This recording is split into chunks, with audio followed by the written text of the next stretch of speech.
Sahabat beriman yang dirahmati Allah, mungkin kita semuanya pernah bertanya kepada diri sendiri, mengapa hidup kita seolah susah rezeki, terasa sangat jauh. Kesusahan demi kesusahan datang silih berganti, seolah hidup ini tidak berpihak pada kita.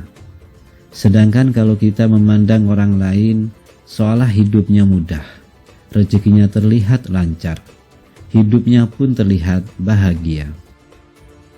Lalu muncullah rasa iri yang dibarengi dengan pemikiran negatif, sehingga kita memandang curiga kepada orang lain tersebut dengan beranggapan jangan-jangan uang yang dihasilkan dari hasil korupsi, jangan-jangan dia dapat uang dari hasil menipu orang lain, atau jangan-jangan dia malah bersekutu dengan jin pesugihan, dan masih banyak yang lainnya. Hilangkan sifat iri dalam diri, dan mari sama-sama kita mengoreksi diri masing-masing untuk mengetahui apakah kesusahan demi kesusahan yang datang kepada kita, termasuk kurang lancarnya rezeki yang datang kepada kita karena ulah kita sendiri. Padahal kita tahu Allah Subhanahu wa Ta'ala tidak akan menganiaya hambanya. Allah Subhanahu wa Ta'ala senantiasa mempermudah jalan hambanya. Tapi kenapa masih saja seolah rezeki sulit datang kepada kita? Sahabat beriman yang dirahmati Allah, perhatikan 9 hal yang akan saya sampaikan. Siapa tahu masing-masing dari kita masih ada yang melakukan hal-hal berikut ini. Yang pertama adalah, apakah kita masih melakukan kemusyrikan atau berbuat syirik meski hanya dalam hati? Yang dimaksud syirik adalah menyekutukan Allah Subhanahu wa Ta'ala dengan sesuatu, bisa benda, tempat, manusia, dan lain sebagainya. Salah satu contohnya seperti ini. Kita percaya bahwa rezeki yang datang kepada kita adalah karena kita mempunyai benda keramat yang mempunyai petuah mendatangkan rezeki. Padahal rezeki hanya datang dari Allah Subhanahu wa Ta'ala melalui apa yang dikehendakinya. Apabila rezeki datang melalui seseorang, berterima kasihlah kepada Allah Subhanahu wa Ta'ala dan bersyukurlah kita dipertemukan oleh Allah Subhanahu wa Ta'ala dengan orang tersebut, dan bukan beranggapan yang memberikan rezeki adalah si fulan.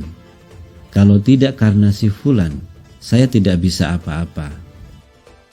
Jadi jangan seolah-olah memuja-muja si fulan yang mampu memberikan rezeki kepada kita semuanya.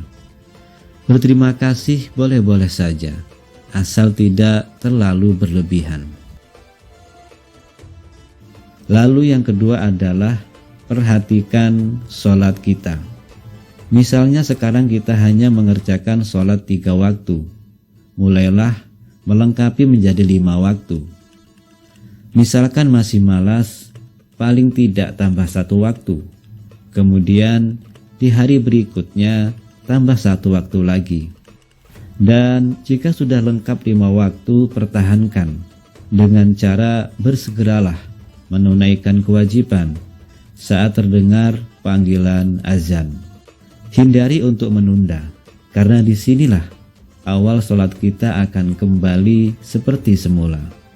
Sahabat beriman yang dirahmati Allah, luangkan waktu yang hanya 10 menit untuk menunaikan ibadah sholat. Karena waktu luang kita semuanya lebih panjang dibandingkan mengerjakan sholat yang hanya butuh waktu kurang lebih 10 menit saja. Yang ketiga adalah hindari sebisa mungkin menyakiti hati orang tua kita. Apabila kita pernah berbuat salah atau mengucapkan perkataan yang menyakiti orang tua kita, mulai sekarang bangunlah dan meminta maaf kepada kedua orang tua kita, karena ridho Allah Subhanahu wa Ta'ala ada pada ridho orang tua juga. Lalu, bagaimana kalau orang tua kita sudah meninggal, sedangkan sudah pernah menyakiti hatinya dan belum sempat meminta maaf? Paling tidak, doakanlah mereka dengan doa yang baik dan meminta ampunlah kepada Allah Subhanahu wa taala. Karena sesungguhnya Allah Subhanahu wa taala Maha belas kasih kepada hambanya. Kemudian yang keempat adalah, apakah kita memakan harta yang bukan hak kita? Dalam hal ini sangat luas penjelasannya, namun saya contohkan yang mudah saja. Dari setiap rezeki atau kekayaan yang kita dapat, ada hak dari fakir miskin, termasuk anak yatim piatu, yakni 2,5%. Untuk itu, kita sisihkan bagian yang memang menjadi hak mereka dari penghasilan kita, lalu berikan. Caranya bagaimana? Carilah anak yatim piatu, atau orang miskin di daerah kita tinggal, dan berikanlah hak mereka. Sahabat beriman yang dirahmati Allah, kita tidak perlu malu meski yang kita berikan hanya sedikit. Karena berawal dari sedikit dengan niat yang tulus itulah awal kita semuanya akan ditambah rezeki yang berlimpah oleh Allah Subhanahu wa taala. Insyaallah. Sahabat beriman yang dirahmati Allah, yang kelima adalah berdagang dengan tidak jujur.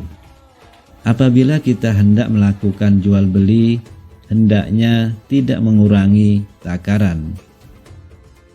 Telah kita ketahui bersama bahwa Allah mewajibkan kita agar jujur dalam melakukan transaksi jual beli. Di antara perintah Allah adalah untuk jujur dalam menakar dan menimbang barang dagangan. Sebagaimana firman Allah Subhanahu wa taala, dan sempurnakanlah takaran dan timbangan dengan adil. Dan telah kita ketahui juga bahwa mengurangi takaran atau timbangan dalam transaksi jual beli merupakan perbuatan dosa yang diberkahi oleh Allah Subhanahu wa taala. Sebagaimana firman Allah Subhanahu wa taala, celakalah bagi orang-orang yang curang, yaitu orang-orang yang apabila menerima takaran dari orang lain, mereka meminta dicukupkan, dan apabila mereka menakar atau menimbang untuk orang lain, mereka menguranginya. Sahabat beriman yang dirahmati Allah, apabila jual beli barang, sampaikan barang tersebut sesuai dengan kondisinya. Contoh misalnya jual beli HP bekas. Jika ada bagian yang rusak, utarakan saja kekurangannya dan berikan dengan harga yang pantas. Ada yang bilang jujur akan hancur, tapi perlu diketahui mungkin kita akan menerima lebih sedikit daripada yang tidak jujur, tapi yakinlah kita akan mendapat lebih besar di kemudian hari. Orang yang tidak jujur mungkin akan mendapatkan banyak di awal, akan tetapi setelahnya akan mendapatkan sedikit karena perbuatan kurang jujur yang dilakukannya sendiri. Untuk itu saran kepada kita semuanya, jika sifat ini masih ada pada kita semuanya, mulailah sedikit demi sedikit kita hilangkan, karena Allah Subhanahu wa taala Maha mengetahui apa yang kita lakukan. Kemudian yang keenam adalah apabila kita semuanya sudah berumah tangga, hindari untuk menyia-nyiakan atau menyakiti anak maupun pasangan hidupnya. Apabila kita merasa kesal dengan kelakuan anak atau pasangannya, kalau bisa, cobalah untuk mengoreksi diri dulu. Kenapa pasangan atau anak kita belum mampu seperti yang kita inginkan? Lalu diskusikan bersama dan temukan akar permasalahannya. Apabila masih belum menemukan titik terang, berdoalah dan serahkanlah semua masalah kepada Allah Subhanahu wa taala untuk mencarikan cara yang terbaik sambil tetap berusaha. Insya Allah kita semuanya akan ditunjukkan jalan yang terbaik untuk mengurangi masalah. Karena sesungguhnya Allah Subhanahu wa taala adalah sebaik-baiknya pemberi solusi. Bagi yang belum rumah tangga, ini bisa menjadi pelajaran untuk mendapatkan pasangan yang baik nantinya. Sahabat beriman yang dirahmati Allah, yang ketujuh adalah berbohong. Mungkin benar, saudaraku berbohong demi kebaikan. Tapi perlu diingat, kebaikan yang dimaksud adalah kebaikan untuk siapa? Apabila kebaikan untuk diri sendiri atau orang lain secara sepihak, serasa itu kurang sesuai. Kenapa? Karena bisa merugikan orang lain yang kita bohongi, dan sifat seperti itu membuat kita jauh dari rezeki Allah Subhanahu wa taala. Menghilangkan sifat berbohong tidaklah semudah seperti membalikkan telapak tangan. Akan tetapi, bisa kita kurangi sedikit demi sedikit kebiasaan tersebut. Dan mulailah tanamkan dalam diri kita sifat yang jujur. Meski di awal terasa sangat berat, akan tetapi insya Allah kedepannya hidup kita semuanya akan jauh lebih tenang dan lebih nyaman. Bagi saudaraku yang mendengarkan video ini, bukalah hati dan pikiran saudaraku semuanya. Ketika pasangannya ingin mulai bersikap jujur, hindari untuk saling menyalahkan. Hindari untuk saling menyudutkan pasangan. Dukunglah dengan perkataan maupun perbuatan yang baik, dan mulailah untuk saling memaafkan. Insya Allah akan mendatangkan rezeki yang luar biasa dari Allah Subhanahu wa taala. Yang kedelapan adalah memerintah atau berkuasa dengan sewenang-wenang. Maksudnya adalah apabila sedang menduduki jabatan penting atau menjadi pemimpin dalam rumah tangga, hindari untuk menyalahgunakan kewenangan demi kepentingan pribadi.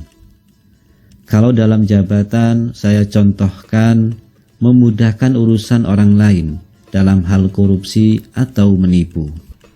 Seperti yang sudah saya katakan di awal, mungkin akan mendapatkan harta kekayaan yang banyak. Akan tetapi, pada akhirnya akan menyebabkan banyak masalah, baik dalam rumah tangga maupun dalam hal kesehatan. Dan bagi para pemimpin rumah tangga, hindari menyalahgunakan kewenangan dalam keluarga. Misalnya adalah menjadikan pasangan atau anak layaknya pembantu rumah tangga. Perlu diketahui, pasangan maupun anak adalah partner dalam mengarungi samudera kehidupan. Untuk itu libatkanlah mereka dalam memberikan pendapat selama pendapat itu baik dan tidak merugikan orang lain. Sahabat beriman yang dirahmati Allah, penyebab rezeki kurang lancar yang terakhir adalah pelit dalam mengeluarkan zakat atau bersedekah. Sifat ini bisa memicu kerezekian kita semuanya menjadi sulit. Dalam hal ini saya mengatakan hukum alam itu berlaku. Maksudnya adalah apabila kita mempersulit mengeluarkan sedekah yang menjadi hak mereka, maka Allah Subhanahu wa taala pun akan mempersulit rezeki akan datang kepada kita. Mungkin ada yang bertanya, katanya Allah Subhanahu wa taala sangat luas memberikan rezeki. Kenapa kita dipersulit untuk mendapatkan rezekinya? Sebelum bertanya seperti itu, saya minta untuk tanyakan pada diri saudaraku semuanya. Karena Allah Subhanahu wa taala berdasarkan prasangka dari hambanya. Jika hambanya mempermudah urusan orang lain dalam hal kebaikan, insya Allah, Allah Subhanahu wa taala pun akan mempermudah hambanya keluar dari segala kesulitan. Ada pepatah yang mengatakan, apa yang kita tanam, itulah yang akan kita tuai. Sahabat beriman yang dirahmati Allah, Itulah 9 penyebab utama kenapa sholat rezeki sangat sulit datang kepada kita. Untuk itu, bagi saudaraku semuanya yang mendengarkan video ini, mulai sekarang dan seterusnya, hindari dan tinggalkan sebisa mungkin 9 hal-hal tersebut. Dan mulailah menanamkan kebaikan untuk menuai kebaikan pula. Demikian yang bisa saya bagikan, semoga bermanfaat untuk kita semua. Assalamualaikum warahmatullahi wabarakatuh.